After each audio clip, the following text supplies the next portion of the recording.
Tsunami पर आधारित इस मॉड्यूल में आपका स्वागत है। इस मॉड्यूल के पूरा होने पर आप सुनामी को परिभाषित कर पाएंगे, सुनामी के असर को रेखांकित कर सकेंगे, सुनामी आने की वजहों को समझेंगे, यह जान पाएंगे कि सुनामी के जमीन से टकराने पर क्या होता है, सुनामी की चेतावनी प्रणाली को समझ पाएंगे, यह समझ पाएंगे कि सुनामी आने के पहले, उसके दौरान और बाद में क्या करना चाहिए, और स्वयं सेवकों की भूमिका को समझ पाएंगे।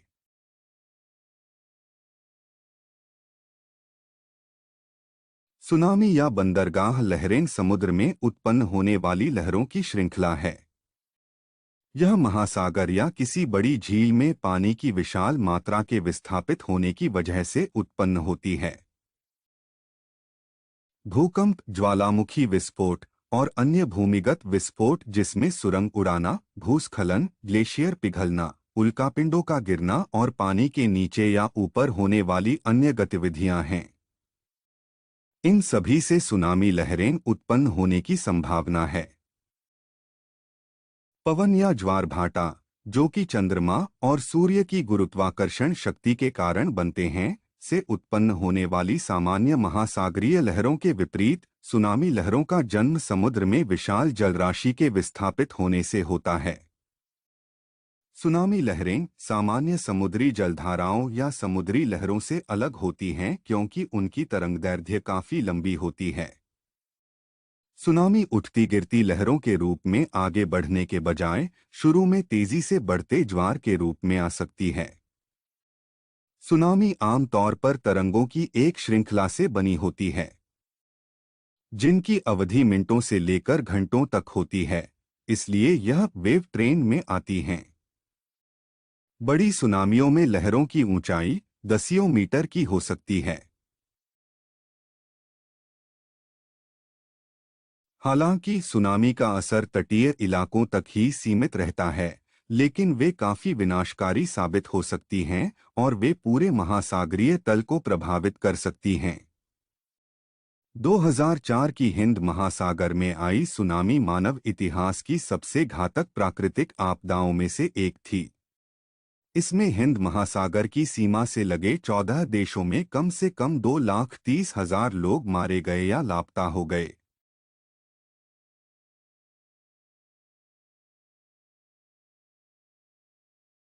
सुनामी के कारण विनाशकारी तटीय बाढ़ आ सकती है और जानमाल का नुकसान हो सकता है।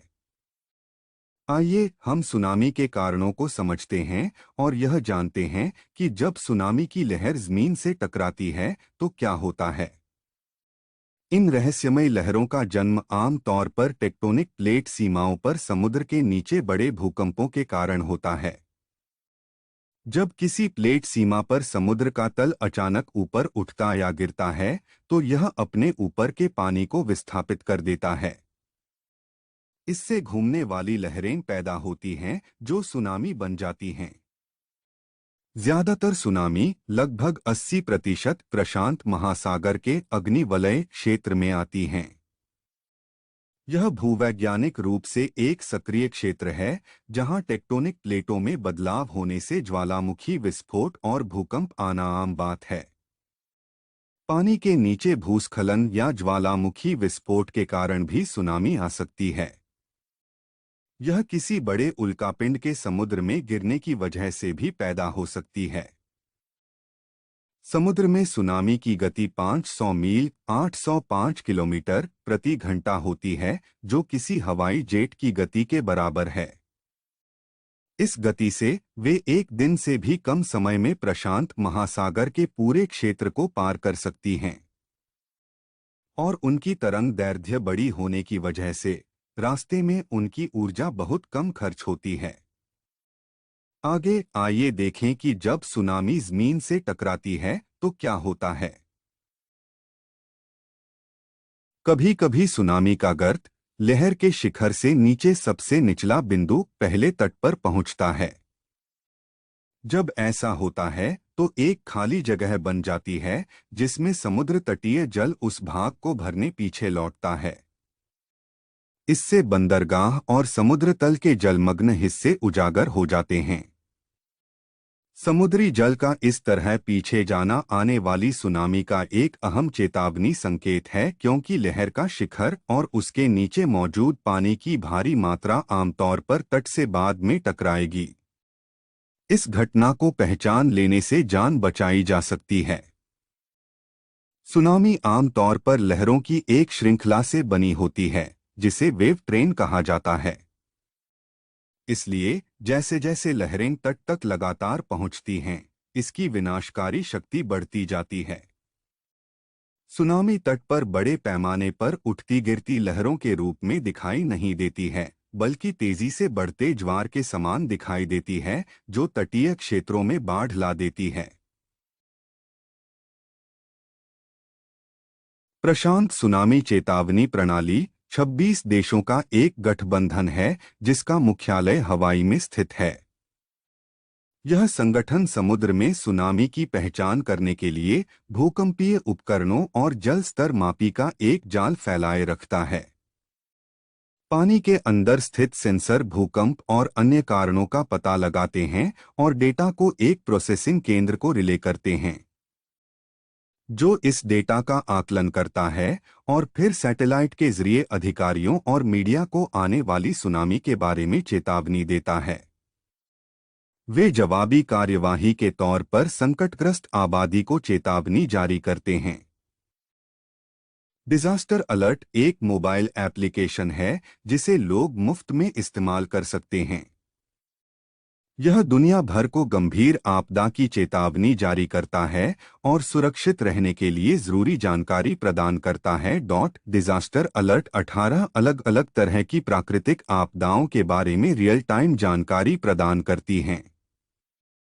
यह जानकारी आपदाओं के घटते ही जारी कर दी जाती है। इसी प्रकार Indian national centre for ocean information system INCOIS ocean observation network ON का संचालन करता है। यह नेटवर्क मछुआरों और तटीय इलाकों में रहने वाली आबादी को तूफान के आने और ऊंची लहरों के बारे में देश को चेतावनी जारी करके तटीय इलाकों की सुरक्षा करता है। सुनामी की सटीक तौर पर भविष्यवाणी नहीं की जा सकती, भले ही भूकंप उत्पन्न होने की जगह और उसकी तीव्रता की जानकारी आपके पास हो। भूगर्भ वैज्ञानिक, समुद्री वैज्ञानिक, भूकंप विशेषज्ञ हर भूकंप का आकलन करते हैं और कई कारकों के आधार पर सुनामी की चेतावनी जारी कर सकते हैं और नहीं भी। तकनीकी उन्नति और चेतावनी प्रणालियां किसी निकट स्रोत से उत्पन्न हुई सुनामी से तटीय आबादी की रक्षा नहीं कर सकती हैं, क्योंकि पहली लहर घटना के कुछ मिनटों में ही तट पर पहुंच जाती है। स्थानीय आबादी का आने वाली सुनामी के संकेत पहचानने और आधिकारिक चेतावनियों का इंतजार किए बिना तुरंत उचित कदम उठाने में सक्षम होना जरूरी है। इसके लिए उन्हें सुनामी के प्राकृतिक संकेतों के बारे में सीखना होगा, जैसे कि ताकतवर या लंबी अवधि वाले भूकंप, महासागर से आने वाली कोई तेज आवाज, रेलगाड़ी या हवाई जहाज जैसी, और महासागर में होने वाली असामान्य हलचल। हो सकता है कि आपको महासागर में तेजी से आती हुई बाढ़ या पानी की दीवार दिखाई दे, या यह लहर अचानक से पीछे जा सकती है, जिसमें आपको महासागरीय तल, उच्चावच और मछलियां दिखाई दे, जैसा बहुत छोटी छोटी लहरों के पीछे हटने पर दिखते हैं। अगर आपका सामना इनमें से किसी भी चेतावनी से होता है, तो यह सुनामी आने का संकेत हो सकता है।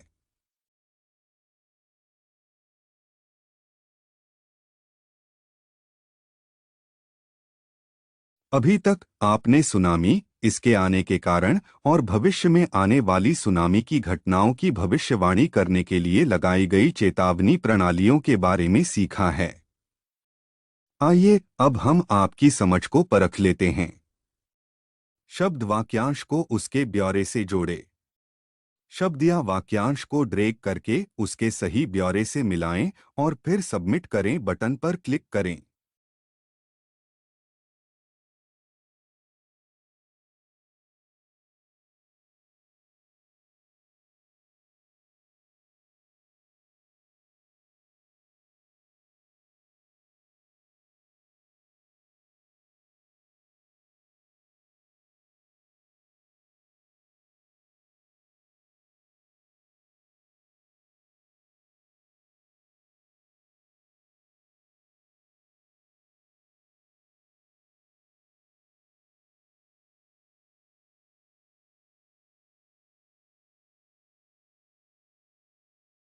सुनामी आने से पहले, उसके दौरान और बाद में चौकन्ना और तैयार होने के साथ साथ आधिकारिक चेतावनियों और दिशानिर्देशों का पालन करना अनिवार्य है, ताकि जिंदगियों को बचाया जा सकता है और आपदा के प्रभाव को कम से कम किया जा सकता है।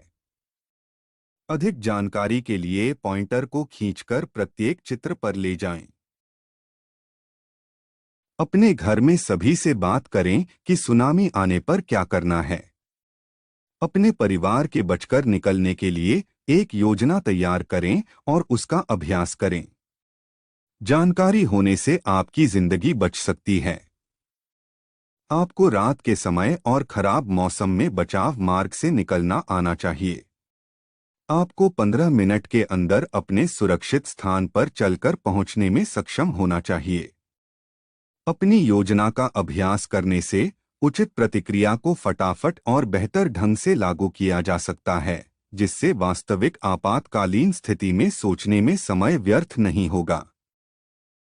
खुद को, अपने परिवार और अपनी संपत्ति को सुनामी के प्रभाव से बचाने के लिए आप ये काम कर सकते हैं। तैयारी शुरू करने के लिए आपको एक इमरजेंसी किट तैयार करनी चाहिए और परिवार के लिए संचार योजना बनानी चाहिए। आइए जानते हैं कि इसमें क्या क्या शामिल होता है। इमरजेंसी रिस्पांस किट में बैटरी से चलने वाली एक टॉर्च, अतिरिक्त बैटरियां, बैटरी से चलने वाला रेडियो, प्राथमिक चिकित्सा किट और मैनुअल होना चाहिए। आपातकालीन खाने में खाने की सूखी चीजें या सूखा नाश्ता और पानी शामिल होता है। वाटरप्रूफ कंटेनर में मोमबत्ती और माचिस, चाकू, क्लोरीन टैबलेट या पाउडर वाला वाटर प्योरीफायर, जरूरी दवाइयाँ, कैश, महत्वपूर्ण दस्तावेज, मोटी रस्सी और कॉर्ड, मजबूत जूते होने चाहिए। अपनी सड़क की समुद्र तल से ऊंचाई पता करें और समुद्र तट या अन्य उच्च जोखिम वाले पानी के इलाकों से दूरी पता करें। बाहर निकलने के आदेश इनकी संख्याओं पर आधारित हो सकते हैं। अगर आप पर्यटक हैं, तो सुनामी के दौरान स्थानीय निकासी प्रोटोकॉल जान लें। आप किसी मजबूत कंक्रीट होटल में तीसरी या उससे ऊंची मंजिल में सुरक्षित रूप से पहुंच जाना चाहिए। अगर भूकंप आता है और आप तटीय क्षेत्र में हैं, तो सुनामी की चेतावनी के बारे में जानने के लिए अपना रेडियो और टीवी चालू कर लें या अपने मोबाइल का इस्तेमाल करें। अपने समुदाय की चेतावनी प्रणालियों और आपदा योजनाओं को जानें। इसमें बाहर निकलने के रास्ते भी शामिल हैं। आपको पता होना चाहिए कि आपके बच्चे के स्कूल की निकासी योजना में आपको अपने बच्चे को स्कूल या किसी अन्य जगह से उठाना तो शामिल नहीं है। सावधान रहें कि सुनामी या उसकी चेतावनी के दौरान टेलीफोन की लाइनें ज़रूरत से ज़्यादा व्यस्त हो सकती हैं और स्कूल जाने और लौटने के रास्ते पर काफ़ी जाम लगा हो सकता है।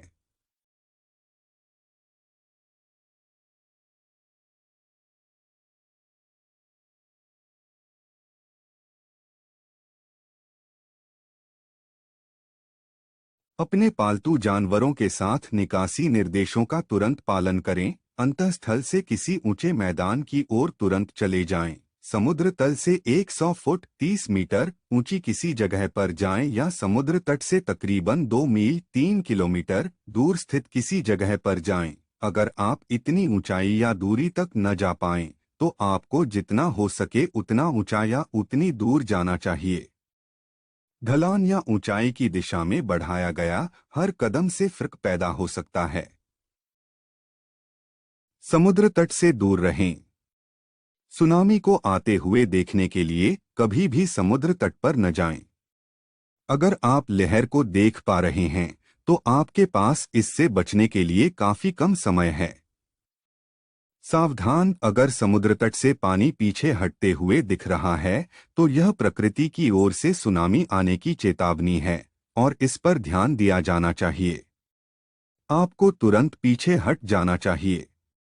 खुद को बचाएं, अपनी संपत्ति को नहीं। अपने पड़ोसियों की मदद करना न भूलें जिन्होंने शायद विशेष मदद की जरूरत हो, जैसे बच्चे, बुजुर्ग लोग और विशेष मदद वाले लोग।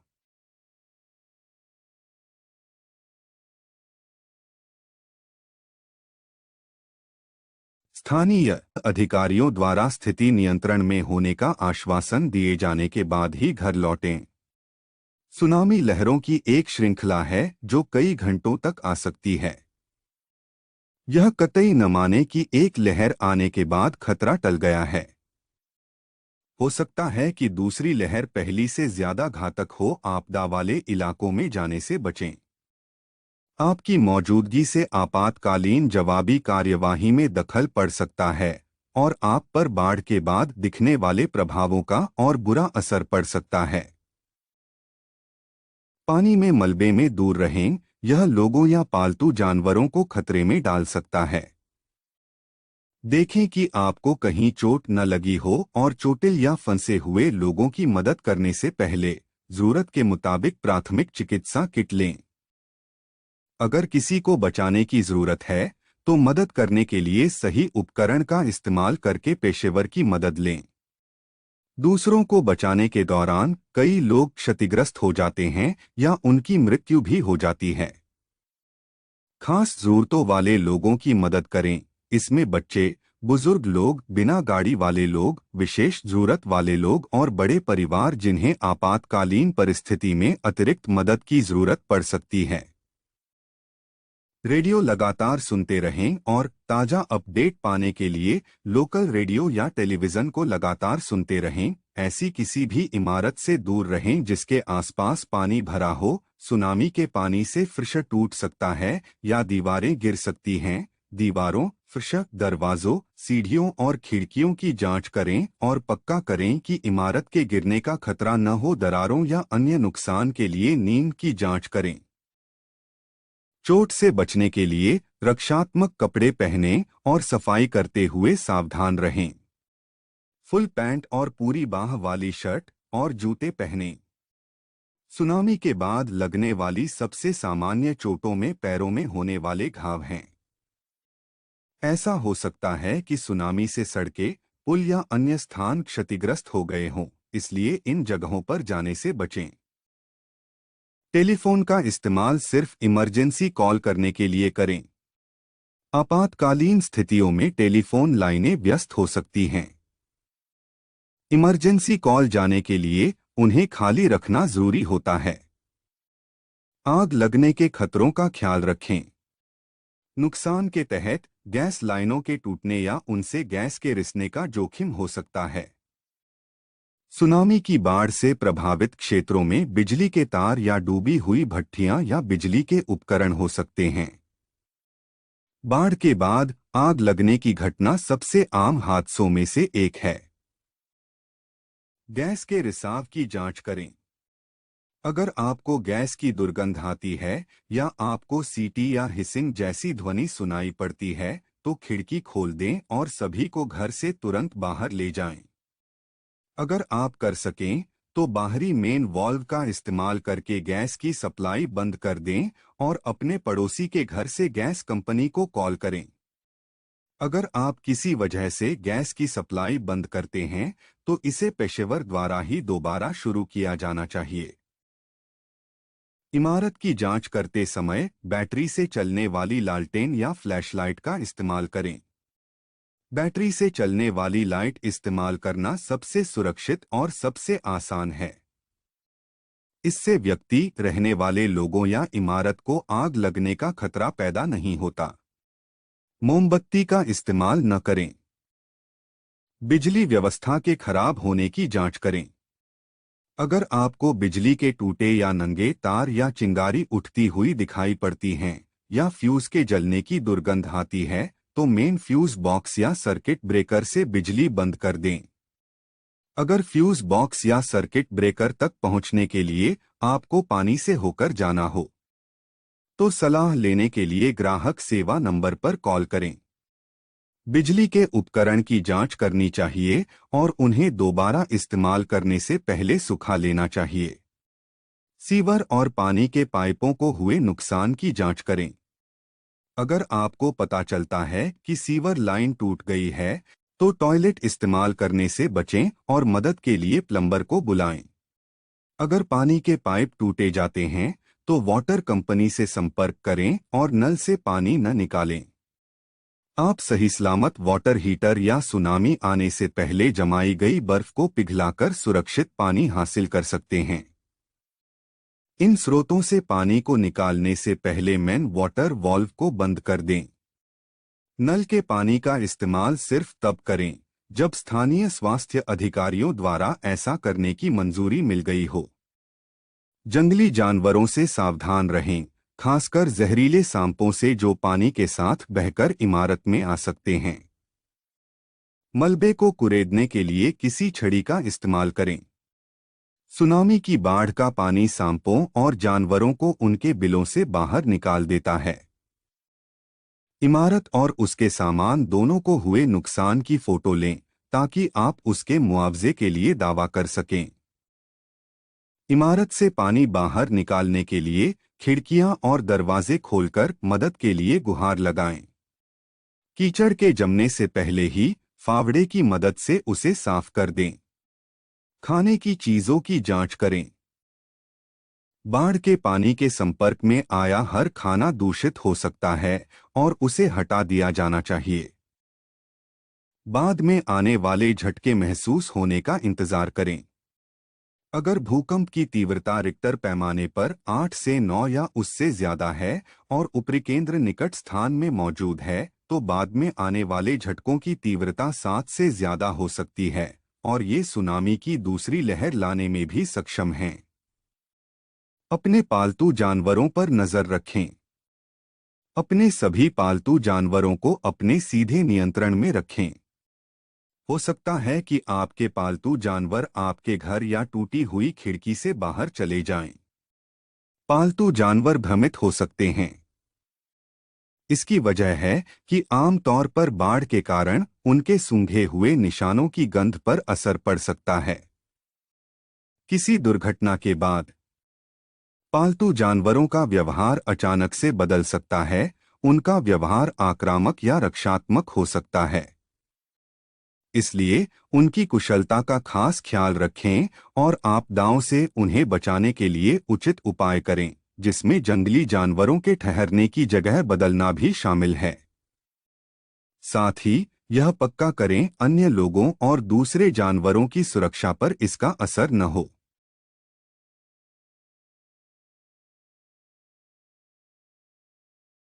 आगे हम सुनामी से प्रभावित क्षेत्रों में स्वयंसेवकों की भूमिका के बारे में जानेंगे। आइए हम किसी सुनामी के लिए डिजास्टर रिस्पांस कोऑर्डिनेटर रमेश और उसकी टीम में शामिल हुए नए स्वयंसेवक सुरेंदर के बीच चर्चा पर गौर करते हैं। हेलो सुरेंदर, इन नाजुक मौके पर स्वयंसेवक के तौर पर मदद करने के लिए आपको मौजूद देखकर बहुत अच्छा लगा। मुझे इस टीम का सदस्य बनने पर गर्व है और मैं हर तरह से मदद करने के लिए तैयार हूं। आप मुझे कौन से काम या जिम्मेदारियां सौंपना चाहेंगे? मैं आपको समझाता हूं। स्वयंसेवक कई तरह से मदद कर सकते हैं। किसी भी एजेंसी के लिए स्वयंसेवक समुदाय के केंद्र बिंदु का काम कर सकते हैं। स्वयंसेवक सरकार की सलाह और चेतावनी को पहुंचाने के लिए संदेशवाहक की भूमिका अदा कर सकते हैं। स्वयंसेवक प्रभावित क्षेत्र से लोगों को बाहर निकालने में मदद कर सकते हैं। स्वयंसेवक राहत कैंप में अलग अलग तरह की सेवाएं दे सकते हैं। स्वयंसेवक जनोपयोगी सेवाओं की पुनर्बहाली में सरकार की मदद कर सकते हैं। सरकार हर सामान्य तरह की सेवाओं को पहुंचाने में स्वयंसेवकों की मदद ले सकती है। सामुदायिक विकास के लिए आपको इन तरह की परियोजनाओं का हिस्सा बनाया जा सकता है। वाटर ट्रीटमेंट फैसिलिटी स्थापित करना, सुनामी के आश्रय केंद्र तैयार करना और सड़कें साफ करना और पौधे लगाना। सामाजिक कल्याण के लिए आपको महिलाओं और सहकारी संगठनों की मदद करनी पड़ सकती है। साथ ही आपको कपड़ों और खून को दान में देना पड़ सकता है। जरूरी दवाइयां पहुंचानी पड़ सकती हैं और जानवरों को बचाना पड़ सकता है। लोगों को आश्रय केंद्रों या सुरक्षित स्थान तक पहुंचाने के काम में यातायात संभालना, लोगों तक चेतावनी पहुंचाना, इन शेल्टर होम तक जरूरी सामानों की आपूर्ति बनाए वगैरह शामिल है। आपके मार्गदर्शन के लिए शुक्रिया। इससे मुझे अपनी भूमिका को समझने में काफी मदद मिली। मैं प्रभावित समुदायों तक सहायता पहुंचाने और उनकी उम्मीद बनाए रखने में अपनी भरसक कोशिश करूंगा। स्वागत है। हम सभी यहाँ एक दूसरे की और हमारे लोगों की मदद करने के लिए मौजूद हैं।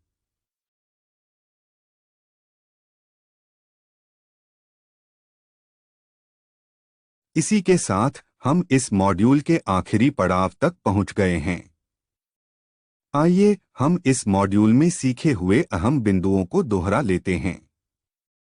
सुनामी या बंदरगाह लहरें समुद्र में उत्पन्न होने वाली लहरों की श्रृंखला है। यह पानी की विशाल मात्रा के विस्थापित होने की वजह से उत्पन्न होती है। सुनामी आमतौर पर तरंगों की एक श्रृंखला से बनी होती है, जिनकी अवधि मिनटों से लेकर घंटों तक होती है, इसलिए यह वेव ट्रेन में आती हैं। इन रहस्यमय लहरों का जन्म आमतौर पर टेक्टोनिक प्लेट सीमाओं पर समुद्र के नीचे बड़े भूकंपों के कारण होता है। पानी के नीचे भूस्खलन या ज्वालामुखी विस्फोट के कारण भी सुनामी आ सकती है। यह किसी बड़े उल्कापिंड के समुद्र में गिरने की वजह से भी पैदा हो सकती है। ज्यादातर सुनामी, लगभग 80%, प्रशांत महासागर के रिंग ऑफ फायर क्षेत्र में आती हैं। कभी-कभी सुनामी का गर्त, लहर के शिखर से नीचे सबसे निचला बिंदु, पहले तट पर पहुंचता है। जब ऐसा होता है तो एक खाली जगह बन जाती है जिसमें समुद्र तटीय जल उस भाग को भरने पीछे लौटता है। इससे बंदरगाह और समुद्र तल के जलमग्न हिस्से उजागर हो जाते हैं। इस घटना को पहचान लेने से जान बचाई जा सकती है। प्रशांत सुनामी चेतावनी प्रणाली 26 देशों का एक गठबंधन है जिसका मुख्यालय हवाई में स्थित है। यह संगठन समुद्र में सुनामी की पहचान करने के लिए भूकंपीय उपकरणों और जल स्तर मापी का एक जाल फैलाए रखता है। तटीय इलाकों के पास रहने वाले लोगों को प्रकृति द्वारा सुनामी के इन संकेतों को पहचानना आना चाहिए। ताकतवर या लंबे भूकंप, महासागर से आने वाली कोई तेज आवाज, रेलगाड़ी या हवाई जहाज जैसी, और महासागर में होने वाली असामान्य हलचल। हो सकता है कि आपको महासागर में तेजी से आती हुई बाढ़ या पानी की दीवार दिखाई दे। इसके अलावा यह लहर अचानक से पीछे जा सकती है, जिसमें आपको महासागरीय तल, उच्चावच और मछलियां दिखाई दें, जैसा बहुत छोटी-छोटी लहरों के पीछे हटने पर दिखते हैं। सुनामी से बचने का सबसे अचूक उपाय पूर्व चेतावनी है, जिससे लोग सही समय पर ऊंचे स्थानों पर जा सकते हैं।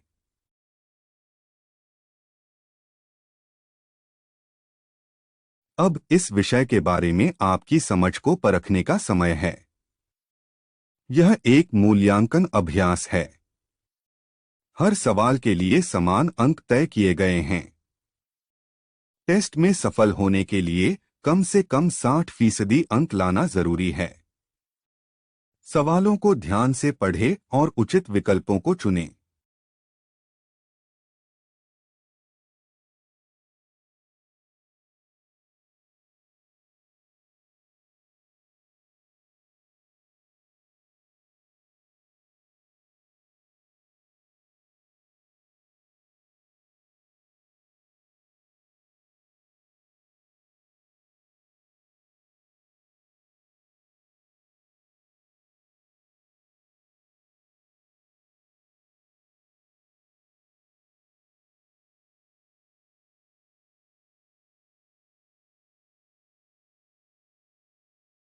बधाई हो! आपने सुनामी पर मॉड्यूल सफलतापूर्वक पूरा कर लिया है। आप वापस जा सकते हैं और ऐसी किसी भी चीज की जांच कर सकते हैं जिसके बारे में आप अनिश्चित